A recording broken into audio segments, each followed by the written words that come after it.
Bharat, good evening. Good evening. Yes Bharat, చూస్తున్న ఉద్యోగుల సమస్యలు రోజు రోజుకి తెలంగాణలో మరింత పెరిగిపోతున్నాయి. అసలు దీన్ని మనం ఏ రకంగా చూడాలి? సో ఉద్యోగుల సమస్యలు ఒకటైతే పెన్షనర్స్ సమస్య అన్నది మరొక కోణం. ఉద్యోగులకి డిఏ ఇష్యూస్ ఉన్నాయి, పిఆర్సీ ఉన్నాయి, ఇవన్నీ ఇష్యూస్ ఉన్నాయి.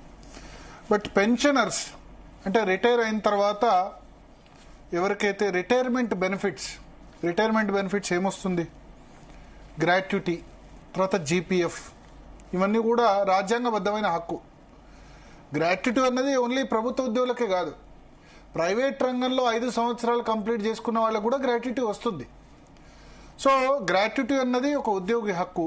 లేదా వాళ్ళు జీపీఎఫ్ అంటే మనకేమో ప్రైవేట్ ఎంప్లాయీస్కేమో ప్రావిడెంట్ ఫండ్ ఉంటుంది, గవర్నమెంట్ ఎంప్లాయీస్కి జీపీఎఫ్ ఉంటుంది. ఓకే, జీపీఎఫ్లో ఏంది, పెన్షనర్స్ అంటే ప్రభుత్వ ఉద్యోగులుగా ఉన్నప్పుడు వాళ్ళ నెల జీతంలో కొంత కట్ అవుతుంది, దానికి సేమ్ గవర్నమెంట్ కూడా యాడ్ చేస్తుంది. ఇవన్నీ రిటైర్మెంట్ సమయంలో రిటైర్మెంట్ బెనిఫిట్స్ ఇవ్వాలి. సో ఇప్పుడు ఏం జరిగింది, 2021లో కేసీఆర్ 58 సంవత్సరాలు ఉన్న రిటైర్మెంట్ వయస్సుని 61 సంవత్సరాలు చేశారు. సో 2021 తర్వాత రిటైర్మెంట్ లేవు. 2024లో రిటైర్మెంట్స్ స్టార్ట్ అయినాయి. అంటే కాంగ్రెస్ ప్రభుత్వం వచ్చిన తర్వాత స్టార్ట్ అయినాయి. ఇప్పటికి దాదాపు 1 year పైన గడుస్తుంది. సో ప్రతి నెల 700 మంది 1000 మంది దాకా రిటైర్ అవుతున్నారు. ఉద్యోగులకు సంబంధించి ఈ రిటైర్మెంట్ బెనిఫిట్స్ ఏవైతే ఉన్నాయో వాళ్ళు దాచుకున్న డబ్బులు అవి. గ్రాట్యుటీ అన్నది వాళ్ళ హక్కు.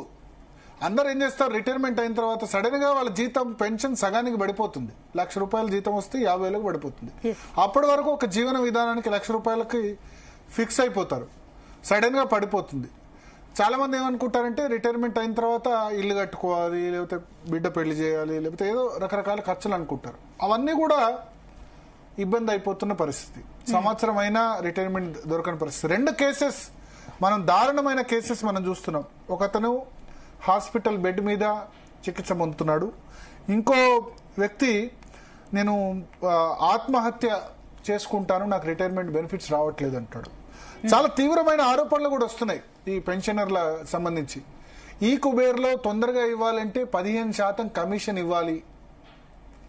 కాంట్రాక్టర్ బిర్ల కమిషన్ అడగట్లా, పెన్షనర్ల వాళ్ళ డబ్బులు వాళ్ళకి ఇచ్చింది కమిషన్ అడుగుతున్నారు.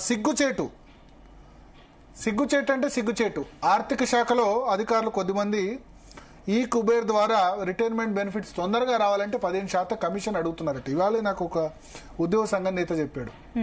నేను చెప్పాను, ఆధారాలు ఉంటే ఇవ్వండి, వాళ్ళని డెఫినెట్గా ఎక్స్పోజ్ చేద్దాం ఎవరైతే అడుగుతున్నారో అని చెప్పాను. ప్రభుత్వం ఏమని చెప్తుంది, రిటైర్మెంట్ బెనిఫిట్స్ కింద ప్రతి నెల 700 కోట్లు కొడతామంట, 700 కోట్లు రిలీజ్ చేస్తామని చెప్పింది.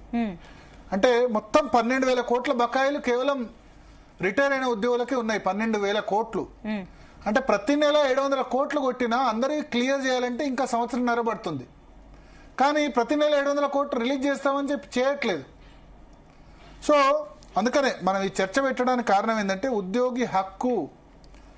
ఉద్యోగి తాను దాచుకున్న సొమ్మును తనకి ఇవ్వమని ప్రభుత్వాన్ని అడుగుతున్నాడు. ప్రభుత్వం వేరే వాటికి డైవర్ట్ చేసింది జీపీఎఫ్ సొమ్మును.